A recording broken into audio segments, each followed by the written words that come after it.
Well, good morning. Welcome back to GP Outdoors. Our log trailer is ready for its maiden run into the forest today.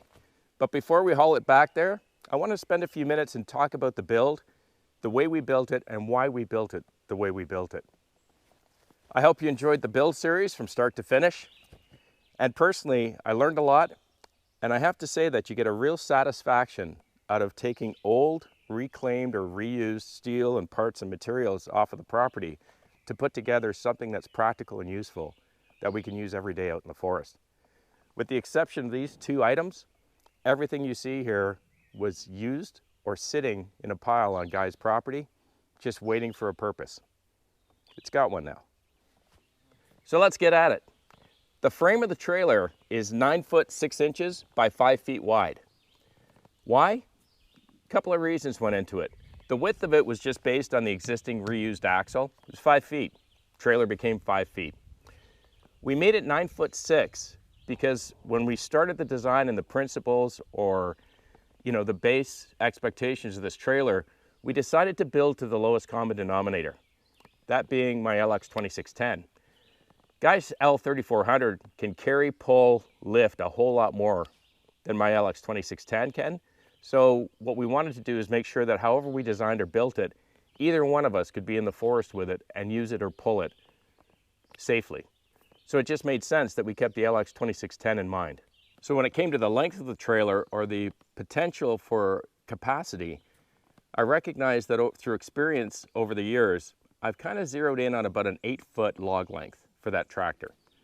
It's not that it can't carry 10, 12, 14, 16-foot logs. It's that when you're in a forest, I've kind of found that there's a certain size that's a lot easier to maneuver through trees or through obstacles. You also have to consider that the longer and bigger that log is, the more lateral forces are going to be at play, swaying on the sides of your loader arms. And I've kind of narrowed in on an 8-foot kind of maximum length, especially given, a 10, 12, 14-inch diameter log. It carries it very comfortably, and I've got a 60-inch grapple. So we decided that we're probably going to carry more or less no more than 10-foot logs depending on the diameter, and a 9 foot 6 trailer will allow us that. Second thing that came into play with the 8 feet is that we cut all of our wood here at 16 inches. So you want to make sure that when you're bucking logs, you're going to buck them in multiples of 16 so that you don't have any waste at the end or small pieces left over. So that was one principle or condition or restriction, however you want to look at it. We also know that the LX 2610 will safely trailer 3,300 pounds of trailer weight, and you can get 1,100 pounds max on the drawbar, basically your tongue weight. And that's assuming ideal conditions on a flat paved surface. That's not assuming you're going up and down through hills on a rocky trail, hauling a load of logs. So I know that generally as we build this, I know that if you look at the average weight of a maple or an elm log, say it's 320 pounds, 12-inch diameter, a lot of calculators on the internet to tell you that. I know generally speaking that I'm good for about 8 to 10 logs on this trailer, and I can safely pull those through the forest. So I know I didn't need anything bigger than this. So given we had a lot of different materials on Guy's property to choose from, we went with this bunk style. In other words, you've got your frame, and then we put these 4x4 steel beams up on top of the frame to allow it, and we refer to them as bunks. It lifts the load off of the frame. Allows me an opportunity to get my logs on with a pallet fork because they'll come in on either side of this tire. My pallet forks, I believe, have a maximum width of about 46 inches. And as I mentioned, my grapple is 60 inches. So we built these bunks at 66 inches apart, inside measurement. That allows me to safely put a log as short as 6 feet on the bottom row, and it'll catch both bunks. Plus, I have the ability to come in and off of this trailer without hitting metal with my pallet forks and my grapple. That was kind of the idea of the build. Get them on, get them off without having to dig into the frame or push the frame with the grapple or dig through steel with the pallet forks in order to get under logs. The logs are naturally lifted off the frame, so there's a gap underneath for us to get in on it or to come over on it. I know we mentioned it in another video briefly, but let's talk a little bit more about the profile of this trailer. We wanted a low profile by design. Compact tractors, as you know, are very, very capable pieces of equipment, but they don't weigh a lot. unlike, Guy's L3400 or a big, larger M series or any other type of utility or larger tractor, when you start to lift heavy loads higher and higher in the air, the tractor generally will become more unstable. You need a lot of ballast in the back to offset it. And we, as you know, we don't have a log grapple or any kind of a crane like many of those units you can buy, like a Wallenstein, etc. It's the tractor that's loading this trailer. So we wanted to make sure that we had some reasonable size or length to these uprights, but we wanted to keep it as low as possible, kind of in this case to catch that first row of logs, because naturally they will begin to pyramid as you put more and more on them. We fully expected before we did the first test that when we got to a certain height or in a certain situation, we'd be past the height of these and the logs would start to roll off if I didn't place them carefully with the grapple, and of course that's what happened. So we added these temporary uprights. Gives me a couple of feet extra height when I need it. So whether I'm loading from one side or the other, I can throw them on the back. I can also put all four in if I want to carry, because maybe I've got more logs that are of a lesser weight or a smaller diameter. Either way, easily added, easily taken away when needed. And I think that's going to serve us well. That allows me to keep my load low coming in, especially if I've got pallet forks, because I just have to get it over the bed of this trailer. And when I've got my grapple, I can get the logs in safely without lifting too high. I think it's a great design, and I think it makes a lot of sense.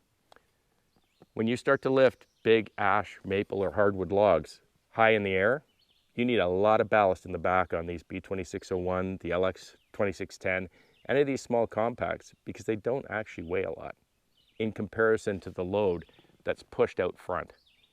A suggestion that a number of subscribers came up with was they suggested that we didn't need any springs on this trailer, being a log trailer. And Guy agrees with you generally. And we did think back and forth about whether we wanted to remove the springs. But at the end of the day, every trailer we use back there has springs and has for decades. So we decided we'd leave them on for now. If we snap them, which I highly doubt we will unless they're in worse shape than we think, we'll leave them on. At the end of the day, I'm pulling it through the forest at very, very low speeds, because I'm not going to be racing down the concession road with a load of logs on the back. But we'll see. If we need to take it off at some point, we can take them off. Many of you have mentioned the potential need to put some kind of a grill or guard up here at the front of the trailer in the event that logs want to shift forward and join me in the cab of my tractor. Guy and I talked about it a lot, and Guy is still kind of on the fence because he'd like to see some kind of a guard, whether it's cross members or something welded up with maybe expanded metal, something as a safety to catch in the event that, for whatever reason, the strap snaps or I hit the brakes and logs come flying forward. We may end up doing that at some point as another mod. I'm not sure yet. We've tested it, strapped them down, and basically you get 8 to 10 or 12 logs on here and you've got them strapped down. They're not really moving. And as I mentioned earlier, I'm not going to be traveling in high range at 10, 12, or 40 kilometers an hour down a road or through the forest. When I'm carrying a load or a trailer load like this, I'm always in low range. And on that tractor, top speed, even if I wanted to speed, is about 2 to 3 kilometers an hour. So I think we're in pretty good shape. But as I said, Guy may talk me into it. We may end up doing another modification to it at some point, but we'll see. For now, this is where we're starting. So hey, with all that great thinking, there's still one conundrum or one challenge I have, which I haven't thought thoroughly through, but I think there's probably no solution to. The design of the log trailer with the equipment box, the jack, the way it's designed to more or less match the capacities of my little LX2610 all makes sense, and I think lend to a one and done kind of approach. And I've talked about this before. When you head off into the forest, you want to be in a position where you can take everything you need, go in once and come out once, so that you don't have to go in with pieces of equipment, come back out, go grab more equipment, go back in.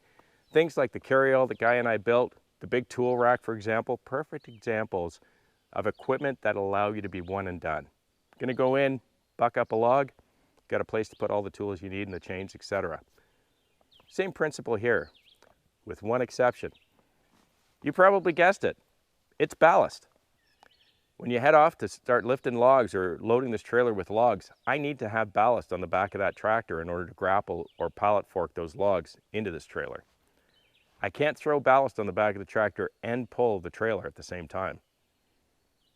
Not sure how I'm going to get around that. But the last thing I want to do, especially after learning almost the hard way several times, ballast is critical, especially when you're digging through a forest and you're going over very uneven terrain with a big weight hanging out the front of your front end loader. You got to have a lot of weight in the back of that tractor. Like I said, the tractor itself doesn't weigh that much. It's only about 2,400 pounds. It's certainly not a big problem if we're both out there working. We have both tractors going. We can throw the trailer on one tractor and we can grapple and do the work with the other tractor. But what I was hoping to get to, which we're almost there, is the ability to go in once and come out once. If I'm on my own property, it's not a big deal because I'm only about 4 acres here. So hauling the trailer in, setting it up, coming back and throwing 400 or 500 or 600 pounds of ballast on the back of the tractor, going in, loading the trailer, coming back, dropping off the ballast, going back in and taking the trailer out. Yeah, it's a few trips, but it's reasonable. But if you're several kilometers down the concession road at Guy's or Bob's or Bill's, now you're into a very long, lengthy process going back and forth, because the tractor, as you know, will probably only go about 6 or 7 kilometers an hour. It's a long trip. I'll keep thinking on it. But most importantly, unless I'm lifting really little logs or very small, light logs, I'm not lifting it without ballast. I think that pretty much captures all of the main design principles and hopefully provides you a good explanation or understanding of why we built it the way we did. I'm sure once we start to get some experience with it in the forest, we may make some other modifications to it. And as always, any comments or suggestions or advice that you have for us, always welcome and greatly appreciated. I hope you enjoyed the video today. If you like the channel, please click subscribe, hit the like button. And if you want to know when I'm posting more videos on the channel, just click that little icon, the bell icon. Have a wonderful week with your families. Please be kind to one another. And I'll see you again right here on GP Outdoors. Cheers.